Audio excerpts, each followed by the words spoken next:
오늘 이 아침에 우리에게 주신 하나님의 생명의 말씀은 신약성경 366페이지 히브리서 11장 33절에서 38절까지 말씀입니다. 제가 하나님 말씀을 봉독해 드리겠습니다. 하나님 말씀을 경청하시기 바랍니다.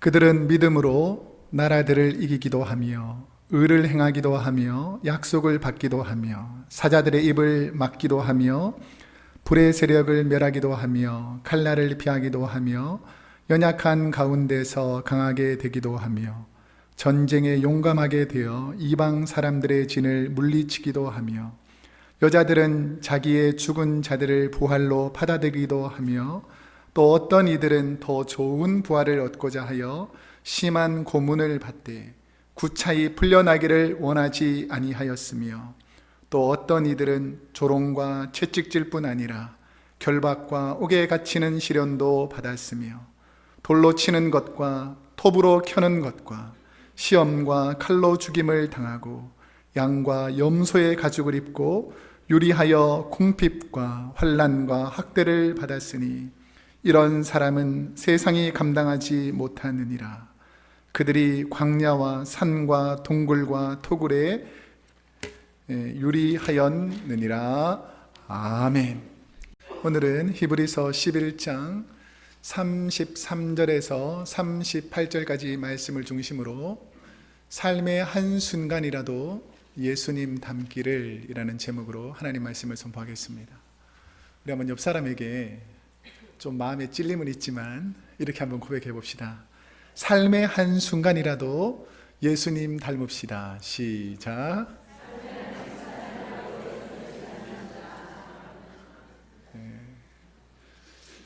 닮으려는 태도가 있는지 없는지 잘 모르겠어요. 얼굴에 좀 미소도 짓고 손도 좀 잡아주고 인상도 좀 펴시고 우리 다시 한번 우리 옆 사람에게 이렇게 고백합시다. 시작. 삶의 한순간이라도 예수님 닮읍시다. 시작. 삶의 한순간이라도 예수님 닮읍시다. 예, 훨씬 분위기가 좋아졌습니다. 조금 더 닮아지고 있는 것 같아요. 한 사람의 이미지를 생각하며 그분을 생각할 때에 우리의 마음과 생각 속에 기억되는 두 가지 요소들이 있습니다. 우리가 누구를 생각할 때에 키가 크다, 작다, 혹은 얼굴이 동그랗다, 아니면 갸름하다. 어떤 분들은 웃음과 미소가 멋있다. 어떤 분들은 늘 인상 쓰고 다니네. 이런 외형적인 모습이 있잖아요. 그런 외형적인 모습으로 기억되는 것도 있지만 또 다른 모습은 뭐냐면 그 사람하고 만나서 이야기를 나누고 대화를 하면서 상대방의 생각과 가치관을 읽으면서 이 사람은 이렇게 멋있는 것이 있었구나. 참 이 사람 너무 멋있다. 생각하는 거나 가치관이나 비전이 참 멋있다라고 생각하면서 그 사람의 내면에 있는 아름다움들이 있기도 합니다. 우리가 이 땅을 살며가면서 이런 여러 가지 사람들의 이미지가 있는데 이미지를 만들어내는 것이 여러 가지 요소가 있는데 한 사람을 규정하는 많은 요소들이 있지만 그 사람이 소속된 소속감이 그 사람을 변화시켜 가기도 한다는 거죠. 내가 어디에 소속되어 있느냐에 따라서 사람이 좀 바뀐다는 것입니다. 제가 지난번에 주례를 하게 돼서 결혼식장에 갔어요. 결혼식장에 가니까 이렇게 신랑과 신부가 있지 않습니까? 신랑과 신부가 처음에는 결혼하기 전까지는 누구에게 속해서 주로 살았냐면 부모님에게, 부모님의 자녀로 많이 속해서 살았다면 결혼식장에서 제가 이렇게 물어보는 것이 있죠. 신랑은 신부를 아내로 맞이하면서 평생 사랑하며 살겠습니까? 라고 물어보면 예 라고 대답하고 신부도 이렇게 똑같이 신랑을 남편으로 맞아서 이렇게 아름답게 살겠느냐라고 말하는 그 순간부터 이제는 우리가 부모에게 속해 있던 그 자녀들이 결혼해서 한 가정을 이루면서 부부라는 소속감이 생기게 됩니다. 그러면 이전에는 이 자녀로서의 어리광도 피우고 뭐 용돈도 달라 그러고 이거 요청하던 그런 소속감에서 이제 떨어져서 이제 새로운 가정이라는 것에 소속되니까 남편은 남편으로서의 해야 될 일이 있고 또 아내는 아내로서 해야 될 일이 있기 때문에 그 소속감에 따라서 삶이 바뀌어 간다라는 것이죠. 또 하나는 사람을 바꾸는 것이 만족감입니다. 만족감. 그러니까 만족하는 사람들이 그 삶에 변화가 일어난다는 것이죠. 예를 들면 제가 결혼식장에 가게 되니까 음식이 늦게 나오는 거예요. 사람들이 어떻게 할까요? 인상을 씁니다. 왜 빨리 밥 안 주냐고 막 이렇게 짜증도 내고, 밥 나오기 전까지는 막 사람들이 이렇게 약간 말도 긴장이 되어 있고 것인데, 조금 지나서 밥을 다 드시고 나면 어떻게 되는 줄 아세요? 얼굴이 환해지고 배가 부르다는 거죠. 그러니까 만족하다는 거죠. 그러니까 만족하니까 생각도 편해지고 말도 편해지는. 그래서 만족감이 사람을 바꾸는 데 아주 큰 영향력을 가지고 있습니다. 그런데 이러한 요소들 못지않게 인간의 모습을 규정하는 요소가 바로 가치, value라는 것입니다. 다른 말로 말하면 자기 존엄성, self-confidence라고 하는데, 자신의 가치의 존엄성을 가지고 있을 때에 자신의 삶을 만족하고 귀하게 생각할 때에 그 삶의 내적인 외적인 삶의 변화가 일어난다는 거예요. 여러분은 귀한 존재입니까? 다시 한번, 여러분은 귀한 존재입니까? 그렇게 되기를 원한다라는 것이죠.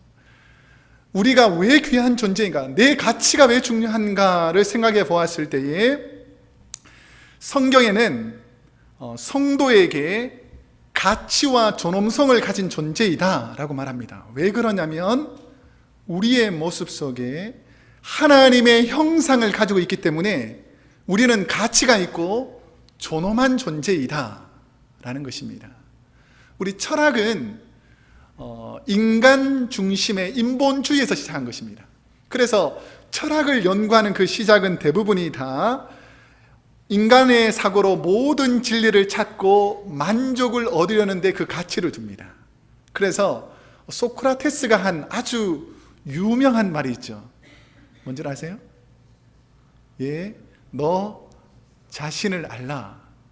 이 말이 그냥 해서 나오는 말이 아니고 인간 스스로의 가치, 그러니까 인간의 존엄성이 얼마나 중요한지, 인간의 가치를 찾는데 인간적인 시각으로 찾아가는 그것이 바로 너 자신을 알라는 거예요. 너가 얼마나 중요한 존재인지 알아가라라는 것입니다. 그런데 신학은 인본주의가 아닙니다. 신본주의, 하나님 중심의 사고에서 우리의 가치를 찾는 거예요. 그러니까 인본주의적인 사고로 인간의 가치를 찾아도 끝까지 찾아가 보지만 내가 그렇게 존엄한지 귀한지를 잘 찾지 못하는데, 우리가 신본주의, 하나님의 자녀로서의 삶을 통해서 인간의 가치를 찾는다면 부족한 저와 여러분의 모습 속에 누구의 모습이 있죠? 하나님의 형상을 가지고 있기 때문에 우리가 귀하고 소중한 존재라는 것입니다. 우리 옆 사람에게 이렇게 한번 축복합시다. 당신은 소중한 존재입니다. 시작. 밸류, 가치가 대단한 소중한 존재다. 그 이유가 뭐냐면 우리의 형상 속에서 하나님의 모습이 담겨 있기 때문입니다. 오늘 본문 히브리서 11장은 하나님의 형상을 회복한 구약에 나오는 믿음의 선배들의 모습들이 기록되어 있습니다. 그런데 이 믿음의 선배들의 모습을 통해서 하나님께서 우리에게 보여주시고자 하는 것은 하나님의 형상을 회복한 신앙의 선배들의 존엄성, 가치를 어떻게 내 삶 속에서도 만들어내느냐에 대한 노력이라는 것입니다. 저와 여러분의 삶의 중요한 가치, 나는 도대체 어떠한 가치가 있는가? 나는 과연 이 땅에서 어떤 존재로 만들어졌는가라고 생각해 볼 때에 하나님께서는 나를 너무너무 귀하게 생각하시고 너무너무 소중하게 생각하는데, 하나님께서 원래 만드신 그 형상, 그 가치 있는 존재로 회복되기를 원하신다는 것입니다. 그러면 우리가 어떻게 하나님의 가치 있는 존재, 우리를 존엄한 존재로 다시 만들어낼 수 있는가에 대한 질문의 해법이 오늘 본문에 보면 우리가 어떻게 하나님의 형상을 회복하느냐에 대한 대답들이 오늘 본문에 있습니다. 자, 그러면 믿음의 선배들 안에는 하나님의 형상, 과연 어떠한 모습을 통해서 이 사람은 믿음의 선배고 내가 본받을 만하고 이 사람은 하나님의 형상을 가진 정말 가치 있는 사람이다 라고 평가하게 되었는가? 오늘 본문 33절과 34절에 보면 이런 사람이 바로 믿음의 선배, 가치 있는 사람이라고 말합니다. 우리 한번 함께 읽어보겠습니다. 시작. 그들은 믿음으로 나라들을 이기기도 하며 의를 행하기도 하며 약속을 받기도 하며 사자들의 입을 막기도 하며 불의 세력을 멸하기도 하며 칼날을 피하기도 하며 연약한 가운데서 강하게 되기도 하며 전쟁에 용감하게 되어 이방 사람들의 진을 물리치기도 하며 라고 되어 있습니다. 자기 개인의 삶보다 더 큰 가치의 목표를 두고 사는 겁니다. 내 생활, 내 삶보다 더 중요한 가치를 진짜 중요하게 살았던 믿음의 선배들을 어떻게 성경은 표현하고 있냐면 악과 싸운다는 것입니다. 다니엘처럼 하나님 때문에 굶주린 사자굴에 들어가는 위협을 받는다는 겁니다. 다니엘의 세 친구처럼 뜨거운 풀무불 가운데 들어간다 할지라도 나는 우상을 섬기지 않기로 내 만족과 내 평안보다 더 중요한 가치에 존엄성을 두고 살아가는 사람들이라는 것입니다. 하나님의 일들을 하는 사람으로 바꾸어가는 것, 내 삶을 하나님이 기뻐하는 삶으로 바꾸어가는데 더 큰 가치를 두며 산다는 것입니다. 자신의 개인적인 가치보다 하나님의 일에 더 큰 가치를 두며 자신의 존재성을 알아가는 것이죠. 왜 하나님의 일을 더 가치 있게 생각하며 살아갈 수 있을까? 우리 창세기 1장 26절에 보면 하나님이 이르시되 우리의 형상을 따라 우리의 모양대로 사람을 만들고 라고 말하면서 저와 여러분 안에는 하나님의 형상들이 있다라고 말합니다. 자, 그러면 하나님이 사람을 창조하실 때 Let us make man our image and in our likeness 라고 이렇게 말할 때에 our image, our likeness, 하나님께서 말하는 우리의 형상, 우리의 이미지라고 말하는 것이 내 형상, 내 이미지라고 말하지 않고 우리의 형상을 따라 우리의 모양대로라고 말할 때 이 우리라는 복수를 사용하죠. 그런데 이 우리라는 것이 우리가 3차원 안에 갇혀있는 우리가 생각할 때는 하나, 둘, 셋이니까 복수구나, 세 가지 모습을 닮아야 되는구나, 이런 3차원 안에서 이해하면 안 됩니다. 왜냐하면 하나님은 3차원 안에 갇혀있는 분이 아니라 훨씬 더 큰 가치를 가지고 그 모습을 보여줄 수 있는 분이기 때문입니다. 그 저와 여러분이 하나님의 형상으로 지음받았다라고 할 때에 우리의 모습 속에는 성부, 성자, 성령, 삼위일체 하나님의 모습들이 골고루 내 안에 있다라는 것입니다. 삼위일체란 말은 AD 200년경에 라틴 신학자인 테르툴리아누스라는 사람이 하나님을 설명하기 위해서 처음 사용한 단어입니다. 그 후에 삼위일체라는 교리가 AD 325년에 니케아 공회를 통해서 교회의 정통 신조가 됩니다. 이게 뭐냐면 하나님은 어떤 분인가 라고 말할 때에 하나님은 성부, 성자, 성령님으로 되어 있는데 이분이 하나이시면서도 다양한 모습을 가지고 있다라고 말하는 때에 그것을 정식으로 받아들였어요. 그러면서 AD 451년 칼세돈 공회에서 이것이 기독교의 정식 교리가 됩니다. 그러면 이 가치가 무엇이냐면 하나님의 모습을 가진 우리가 성부, 성자, 성령, 하나님의 형상을 우리 안에서 발견해내도록 하나님께서 우리를 만드셨다라는 것이 포함되어 있습니다. 그 미국의 시카고 윌로우 크릭이라는 교회에 담임 목사님이 빌 하이벨스 목사님이 쓰신 책 중에 이런 책이 있습니다. 제가 너무 찔려가지고 제목을 말씀드리면 여러분도 좀 찔려야 되는데, 아무도 보는 이 없을 때 당신은 누구인가? 아무도 보는 이 없을 때 당신은 누구인가? 라는 제목입니다. 저는 이 책 제목만 보면서도 참 찔리는 질문이었어요. 아무도 보지 않은 곳에서 나는 누구인가? 교회에서 많은 사람들 앞에서 그리고 나를 바라보는 곳에서는 내 체면과 내 삶의 바운더리가 있으니까 나는 때로는 멋있는 사람 같기도 하고 거룩한 사람 같기도 하고 정직한 사람 같기도 한데, 아무도 나를 보지 않는, 내가 체면과 위신 이런 것을 다 내려놓는 그 장소에서 진짜 나는 누구인가? 라는 질문이었습니다.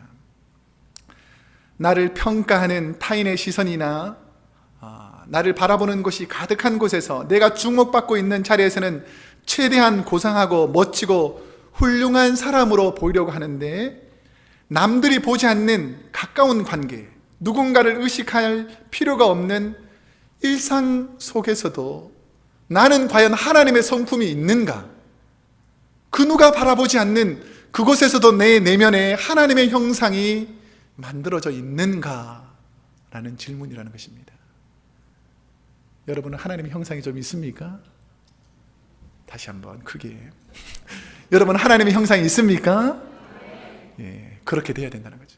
아무도 보지 않는 곳에서도 내 안에 하나님의 형상이 있어야 된다는 것입니다. 우리가 화가 나서 보복하려고 할 때, 누군가의 말과 행동 때문에 악한 마음에 분노가 생길 때, 그 순간에 우리는 나도 모르던 내 안에 있던 것들이 드러나는 경우가 많이 있습니다. 제가 한번 질문해 볼 텐데 여러분들이 이걸 어떻게 대답하는지 한번 평가해 보세요. 이 성 프란시스라는 아주 유명한 평화의 기도를 쓴 아주 유명한 성자가 있잖아요. 이분에게 한 청년이 찾아왔습니다. 화가 나가지고. 그러면서 저 사람이 내 구두를 훔쳐갔습니다. 저 사람의 잘못된 것을 좀 꾸짖어 주십시오 라는 마음으로 저 사람이 내 구두를 훔쳐갔습니다 라고 성 프란시스코에게 말했습니다. 우리 입장을 바꿔가지고, 여러분 자녀에게 너무 소중한 귀한 신발, 비싼 신발 딱 사줬는데 누군가가 내 자녀의 신발을 딱 훔쳐가 버린 거예요. 그래서 우리 아들이 오면서 아빠, 제가 내 신발 훔쳐갔어요 라고 말할 때 여러분들은 자녀에게 뭐라고 말해줄 것 같아요? 저 괘씸한, 내가 당장 가서 내 거 찾아줄게, 이렇게 생각하는 분 혹시 있습니까? 아닌 척 하지 마시고. 우리가 생각해보면 저도 그렇게 생각할 때가 많았거든요. 근데 성 프란시스코는 어떻게 말한 줄 아십니까? 그래, 빨리 뒤쫓아가서 양말까지 벗어주어라. 제가 얼마나 부끄러운지 모릅니다. 제가 설교를 준비하면서 그래, 최소한 목회자가 됐으면 성도들도 많이 보는데 체면상 신발을 가져가면 양말까지 벗어줘라 이렇게 말해야 되는데, 내 마음속에는 빨리 내가 비싸고 주고 살 신발 빨리 찾아오려는 그런 마음으로 가득 차 있는 부족한 인간적인 모습을 보면서 하나님께 깊이 회개하게 되었습니다. 내가 목회자인데, 내가 운영위원인데, 내가 부장인데, 내가 목자인데, 내가 찬양팀인데, 성가대인데, 이런 세상적인 지위, 권위의식이 더 큰 가치를 두면 하나님의 형상을 회복하기가 쉽지 않습니다. 왜냐하면 예수님은 그런 세상적인 지위에 중요한 가치를 두시면서 사신 분이 아니기 때문입니다. 내가 교회에 얼마나 많이 봉사하는데, 헌금을 이 정도나 내는데, 예배를 이렇게 열심히 참석하는데, 외적인 체면과 형식에 높은 가치를 두고 신앙생활을 하면 주님의 마음의 가치가 보이지 않는다라는 것입니다.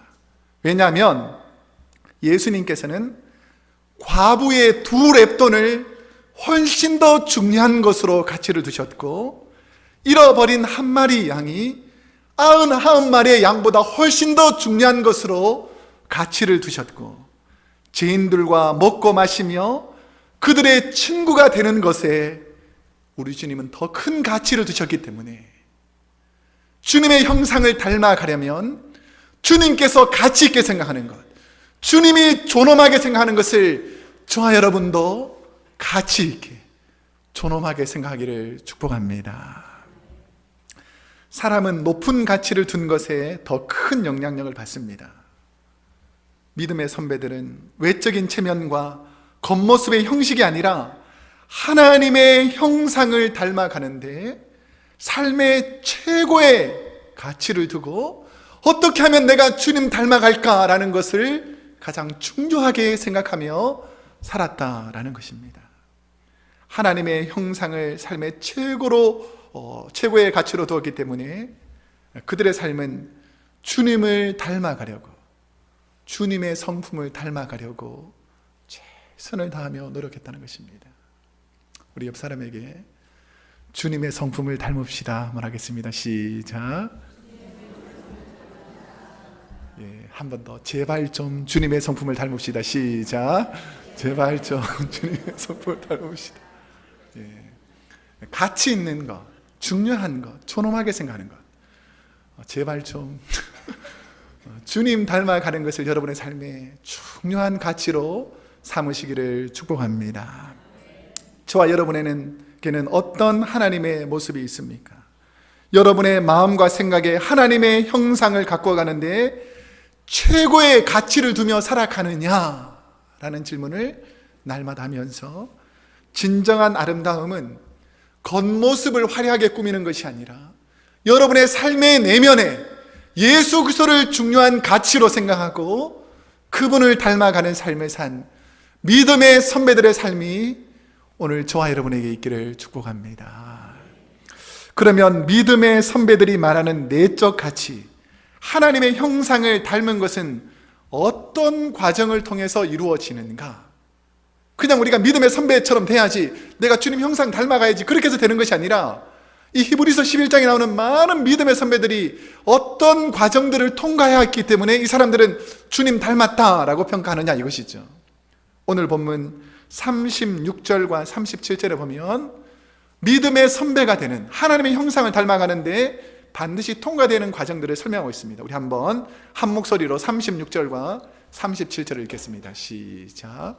또 어떤 이들은 조롱과 채찍질뿐 아니라 결박과 옥에 갇히는 시련도 받았으며 돌로 치는 것과 톱으로 켜는 것과 시험과 칼로 죽임을 당하고 양과 염소의 가죽을 입고 유리하여 궁핍과 환난과 학대를 받았으니. 본문의 내용을 살펴보면 믿음의 선조들의 삶, 주님의 형상을 닮아가는데 최고의 가치를 둔 사람들을 한 단어로 표현하자면 어떻게 표현할 수 있을까요? 이렇게 수많은 고난과 역경과 핍박과 이런 일들이 있으면 포기하고 나는 그 길을 가기 싫다라고 생각할 수 있는데, 믿음의 선배들은 그런 고난과 역경과 어려움이 있음에도 불구하고 주님을 따라갔더라는 것입니다. 주님의 모습을 닮아갔다는 것이죠. 그러면 이런 분들을 과연 하나님은 어떻게 생각할까? 믿음으로 산 믿음의 선배들을 우리 하나님께서는 어떻게 평가할까를 제가 한번 묵상해 보게 되었습니다. 우선은 하나님께 큰 감동을 준 사람, 웬만하면 포기할 수 있을 텐데 고난과 핍박과 어려움 속에서도 하나님 사랑한다고, 하나님이 전부다고, 나는 주님 닮기를 원한다고 말하는 그 말을 통해서 우리 하나님께서 얼마나 기뻐하셨을까요? 또 한편으로는 하나님의 얼굴에 미소 짓게 한 사람들, 너가 나를 이렇게 사랑했구나 라고 하나님의 마음에, 하나님의 얼굴에 미소 짓게 한 분들을 바로 믿음의 선배라고 말할 수 있습니다. 한때 북한의 예루살렘이라고 불리던 곳이 있었습니다. 어딘 줄 아세요? 평양입니다. 평양. 이 평양에는 아직도 십자가 주님의 보혈의 피가 흐르는 믿음의 선배들의 수많은 핏기가 있는 곳입니다. 1972년 이제 북한에서 김일성이 북한 공산 주체 체제를 무너뜨리는 아편과 같은 기독교를 완전히 멸절시켰다라고 공판합니다. 평양에 그렇게 복음이 전해지고 기독교인들이 많았지만 이제는 1972년도에는 완전히 기독교가 다 멸절되었다, 이제 끝났다라고 공포한 시기가 있었습니다. 그 해에 김일성이가 평양하고 이 동쪽에 있는 원산 사이에 고속도로를 내라고 명령을 했어요. 근데 고속도로를 내라고 쭉 그 원산 쪽으로 가는 길에 곡산, 그러니까 평양과 원산 사이에 가는 곳에 보면 곡산이라는 곳이 있는데 그곳에 공사를 하고 있는데 한 동굴에서 가보니까 갑자기 예배를 드리고 찬양하는 그런 소리가 들리고 있었습니다. 동굴 속에서 예수님을 믿는 사람들이 모여서 찬송 부르고 기도하고 있는 것을 듣고 깜짝 놀란 이 발견한 공산주의자가 당에다가 보고를 합니다.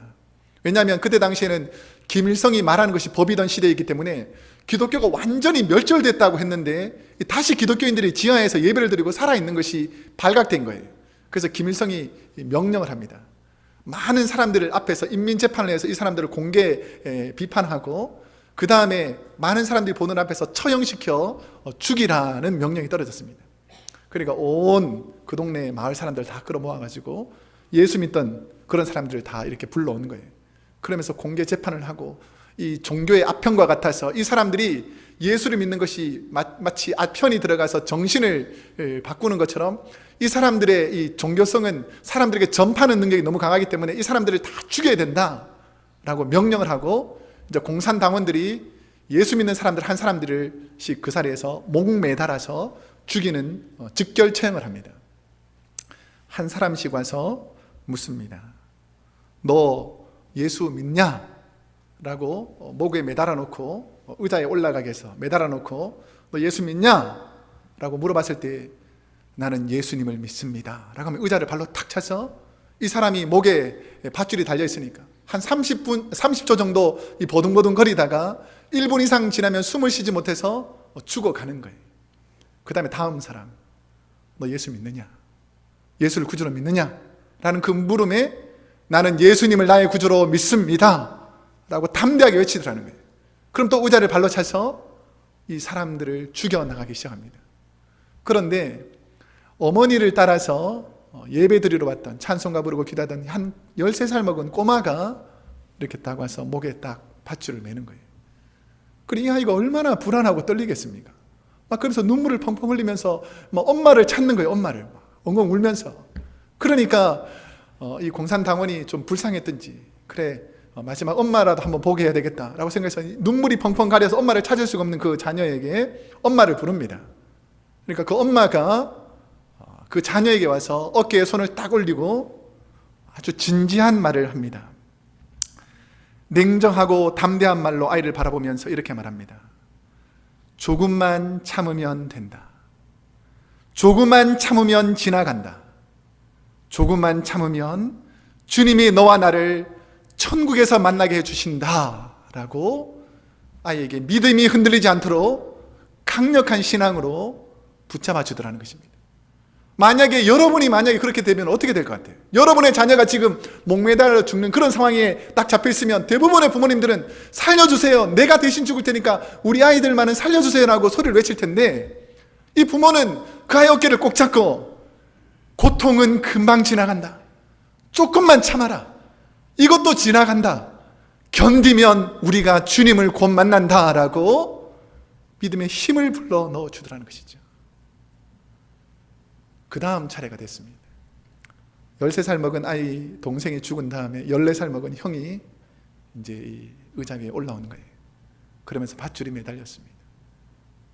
그때 같이 있던 사람들과 어머니에게 이렇게 말합니다.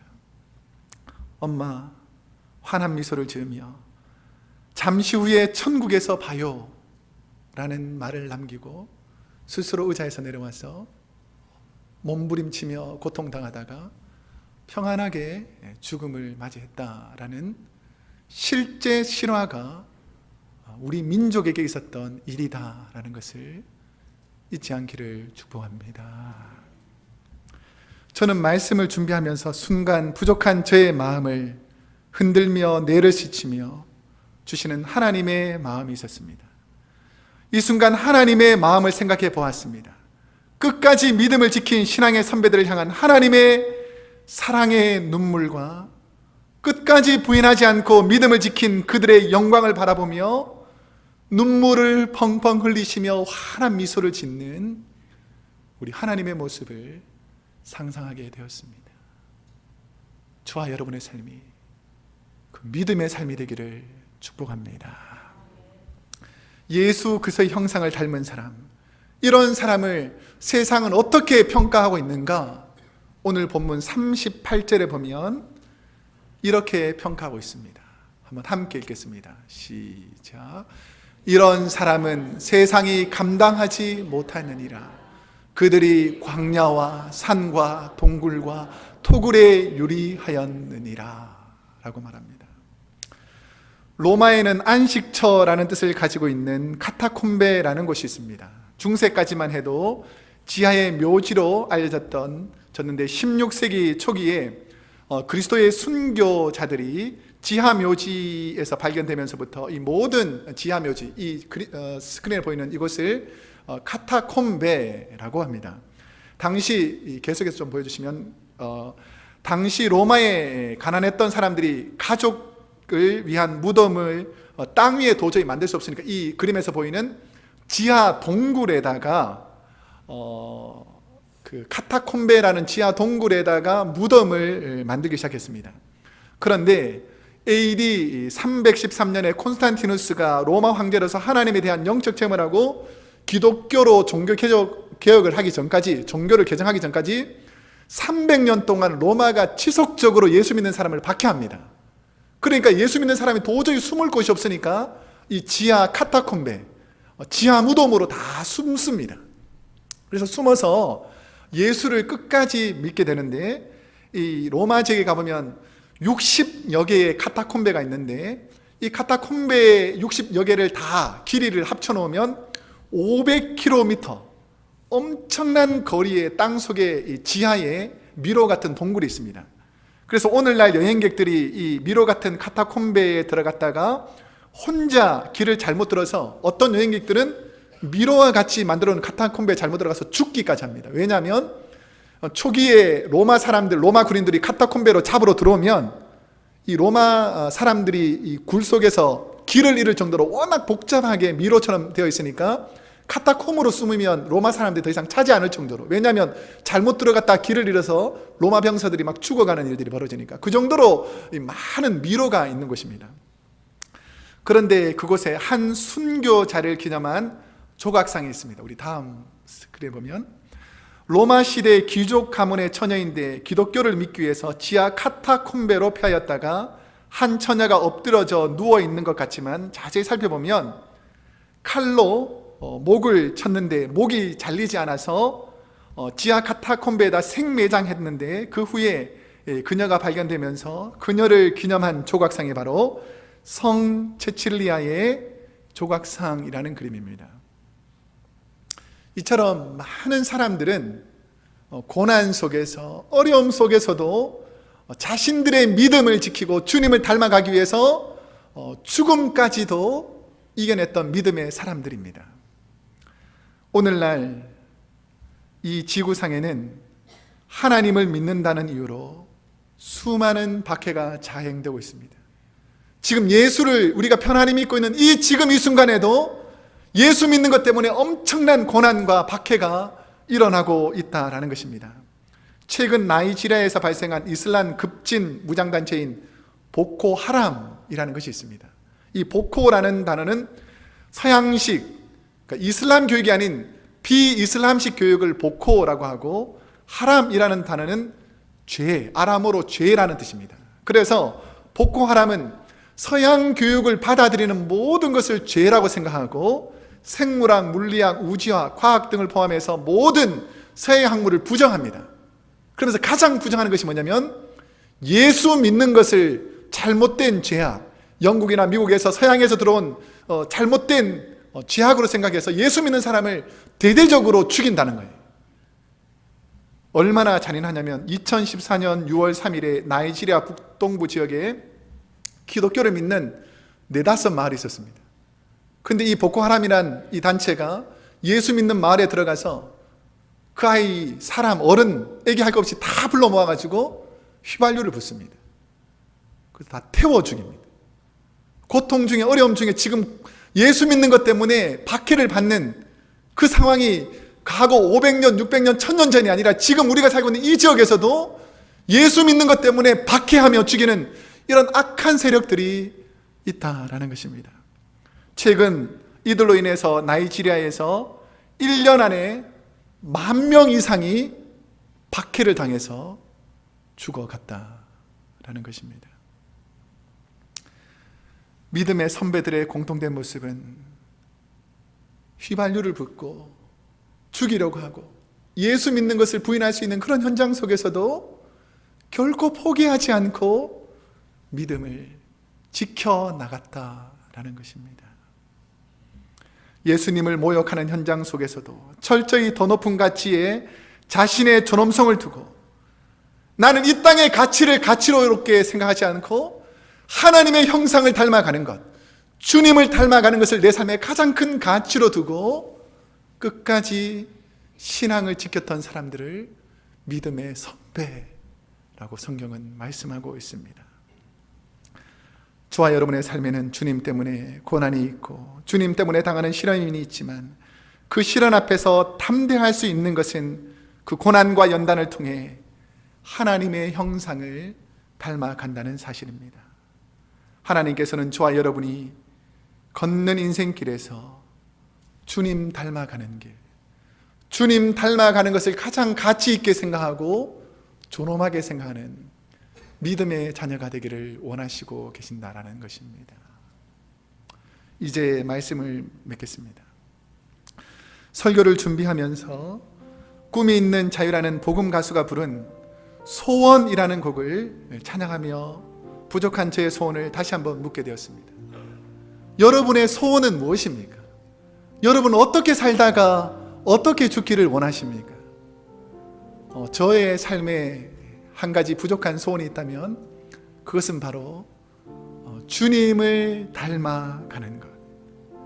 하나님 그 분을 만났을 때에 부족한 저를 통해서 미소 짓게 하는 것, 이것이 바로 부족한 저의 소원입니다.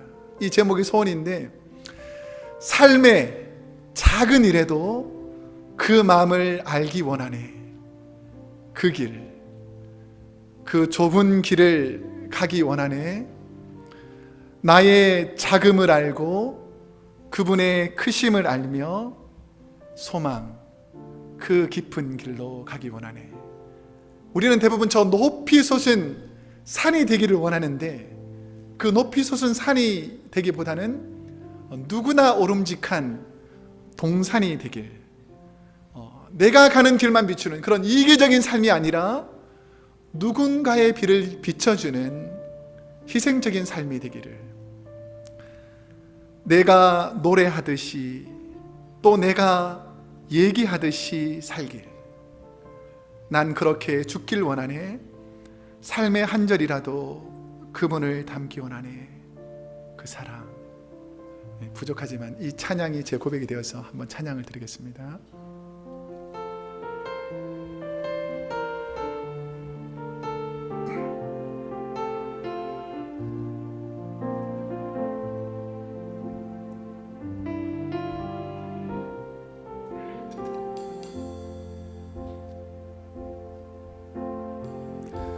삶의 작은 일에도 그 마음을 알기 원하네. 그 길, 그 좁은 길로 가기 원해. 나의 작음을 알고 그분의 크심을 알며 소망, 그 깊은 길로 가기 원하네.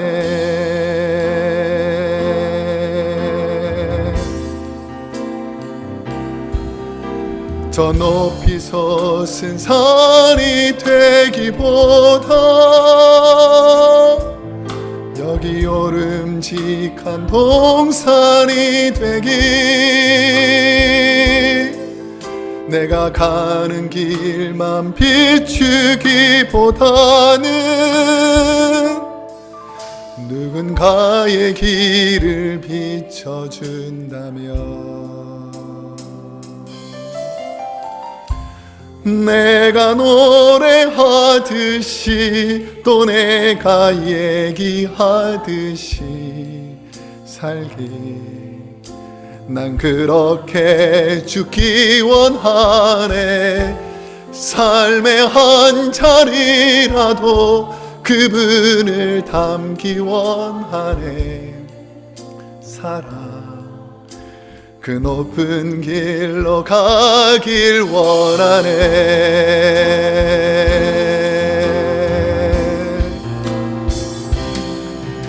저 높이 솟은 산이 되길보다 여기 오름직한 동산이 되기, 내 가는 길만 비추기보다는 누군가의 길을 비춰준다면 내가 노래하듯이 또 내가 얘기하듯이 살기, 난 그렇게 죽기 원하네. 삶의 한 자리라도 그분을 닮기 원하네. 살아 그 높은 길로 가길 원하네. 그 좁은 길로 가길 원하네. 그 깊은 길로 가길 원하네.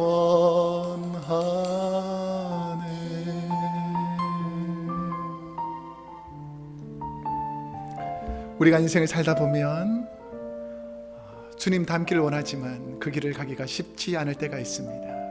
하지만 믿음의 선배들이 그 믿음을 지키기 위해서 자기의 삶을 최선을 다해서 주님 닮으려고 했던 것처럼 여러분의 삶에 주님 닮아가기를 축복합니다. 다니엘서 12장 3절에 보면 지혜 있는 자는 궁창의 빛과 같이 빛날 것이요 많은 사람을 옳은 대로 돌아오게 하는 자는 별과 같이 영원토록 비추리라는 말씀이 있습니다. 저와 여러분의 삶에 하나님의 형상, 주님 닮아가는 최고의 가치를 여러분의 삶에 존엄한 것으로 생각하고 저와 여러분의 삶의 작은 한 부분, 한순간이라도 주님 닮아가기를 축복합니다. 기도하겠습니다.